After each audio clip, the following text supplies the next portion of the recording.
अगर नाम चल रहा है तो कोई ऐसा ज्ञान नहीं है जो आपके हृदय में प्रकाशित न हो जाए, पर इस पर विश्वास नहीं होता।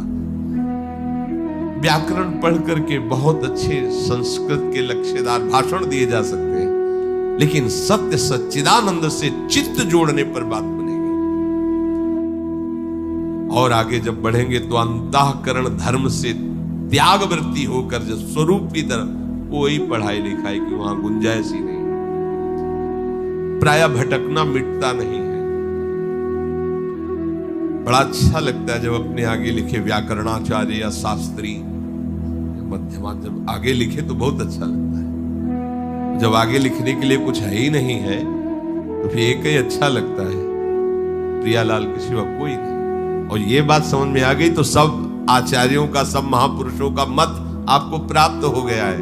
ये बात समझना कठिन है। जिन्होंने कभी स्कूल नहीं देखा, पढ़ने नहीं गए, वो राम राम राम राम या एक ओम द्वि ओम तीन ओम ब्रह्म बोध संपन्न, उनकी वाणी और वेदांत के सूत्र मिला लो जाके, उनकी बोली हुई बात वेदांत में होगी, शास्त्रों में होगी, ढूंढ लो।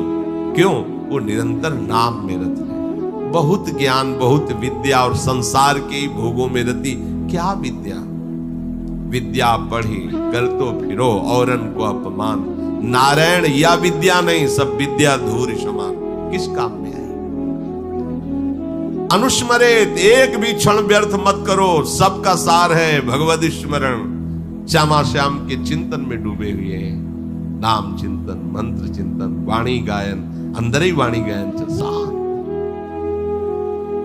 तो बोले फिर क्या होगा, इसका परिणाम क्या होगा? फिर आपको कह रहे हैं जैसे योग मार्ग में होता है, शब्द कमलों का वर्णन आता है, जो इनको भेद करके वो फिर ब्रह्म को प्राप्त होता है। कुंडलनी जागरण, कई तरह की योगिक चमत्कारमयी वृत्तियां वर्णन योग ग्रंथों में आता है।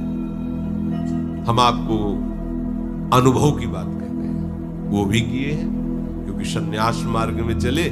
नैष्ठिक ब्रह्मचर्य के समय था प्राणायाम, पद्मासन, संयम, नियम, जो जैसे गुरु कृपा से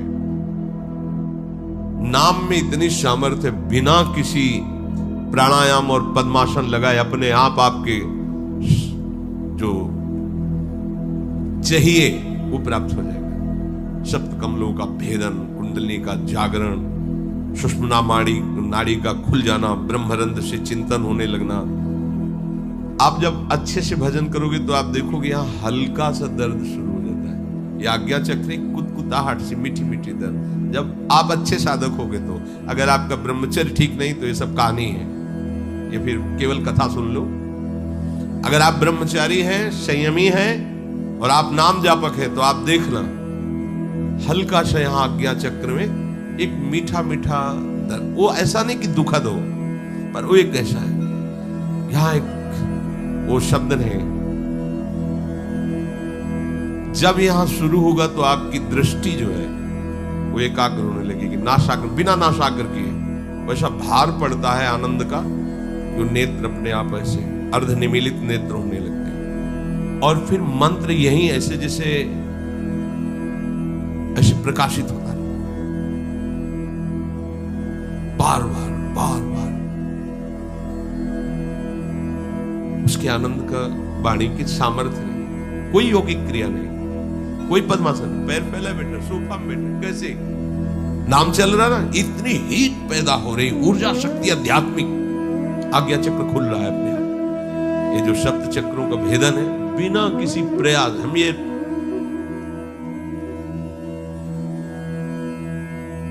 पूरे शरीर में कंप शुरू हो जाएगा। अगर आपको एकाग्रता पूर्वक नाम जप करें तो संभाल नहीं पाएंगे, मतलब एक एक नस नाड़ी कांपने लगी, जागृत हो रही कुंडली। नाटक करने की जरूरत नहीं, इसमें नाटक नहीं होता। जैसे आए थे कि भाई कुंडली जागृत हो, जैसे किसी को भूतावेश नहीं होता हो, ऐसे ये बहुत गंभीर मुद्रा होती है, संभाल रहा है बस शांत एकदम भगवदाकार, जागृत हो रही, कुंडलनी जागृत करने में यौगिक क्रिया में धोखा हो सकता है। अगर कुंडलनी का मुंह जरा से नीचे हो गया, मान व्यभिचारी हो जाएगा, भ्रष्ट हो जाएगा। नाम जप की अगर वाला शब्द नहीं है, सीधे जागृत हो जाए। कौन सी सिद्धि है, कौन सा ऐसा परम लाभ जो नाम जप से नहीं प्राप्त? जब कुंडलनी जागरण का फल क्या होगा? भगवत प्राप्ति। अगर ना हो तो किस काम का रहेगा? नाम सीधे फल की प्राप्ति कराता है। इसमें जो वर्णन इसलिए इसका किया, ये अलग से तुम्हें नहीं करना कि आसन में बैठकर नासाग्र दृष्टि करके भ्रू मध्य का, ये अपने आप होता है, अपने आप होता है। कई बार ऐसे ऐसे करके दबाने का होता है। बहुत समय तक हमने गुरुदेव भगवान के पास सरदर्द की बाम देखी है, ऐसे ऐसे चिंतन से नस, इतना मजबूत थोड़ी नस नाड़ियां, निरंतर चिंतन के प्रभाव से 1 बजे रात्रि की जगह देखा गुरुदेव भगवान ने कब सोते हैं? यमुना जी से हमारे तो सुबह देखा थोड़ा लेटे, कभी प्राणायाम में कहीं वहां प्रश्न ही नहीं, हर समय सब जागृत हो जाएगा। सब जब आग लगेगी तो कुछ नहीं बचेगा, सब भस्म हो जाएगा। ये नामाग्नि ज्यों ही प्रकट होगी, सब काम क्रोध सब भस्म, सब यंत्र खुल जाएंगे, सब सिद्धियां आ जाएंगी। विश्वास करो, अलग अलग से एक एक ठीक करने की जरूरत नहीं, सब जागृत हो जाएंगे।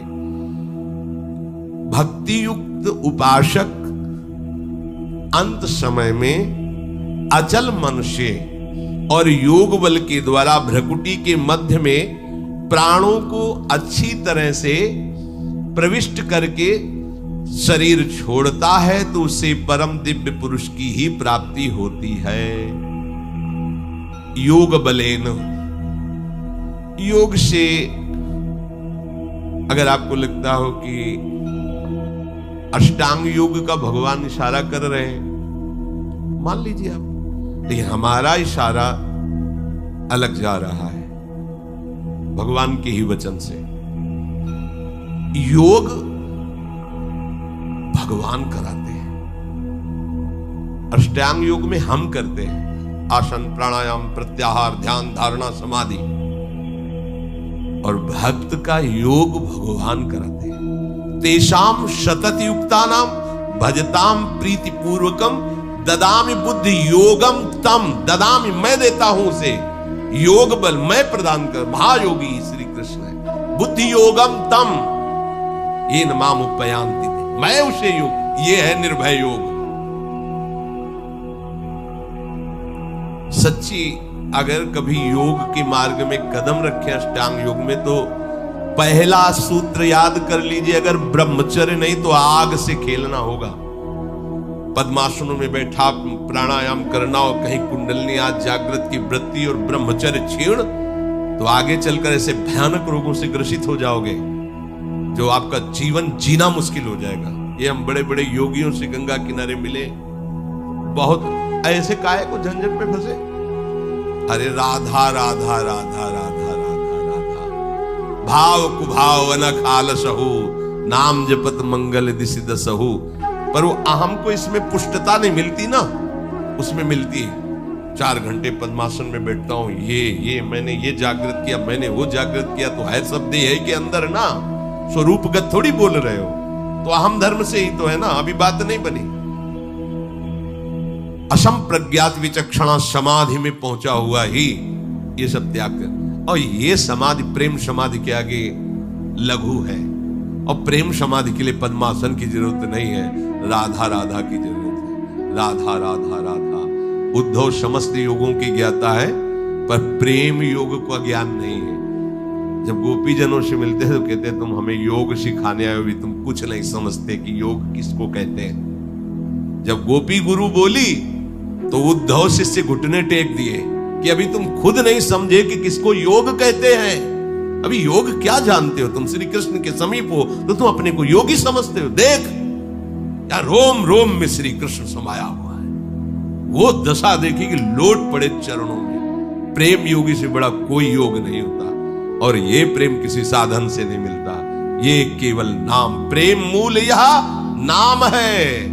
प्रेम का मूल क्या है? नाम है। प्रेमी रसिक जपत यह नाम, प्रेम मगन निज बन विश्राम श्री हरिवंश जहां राय। प्रेम प्रवाह परै मन सोई तब क्यों लोक वेद सुधि होई। जब हरिवंश कृपा करी अब व्रत संयम तब कौन कराए। प्रेम प्रवाह में बहता हुआ मन युगल सरकार की दिव्य लीलाओं में आप कौन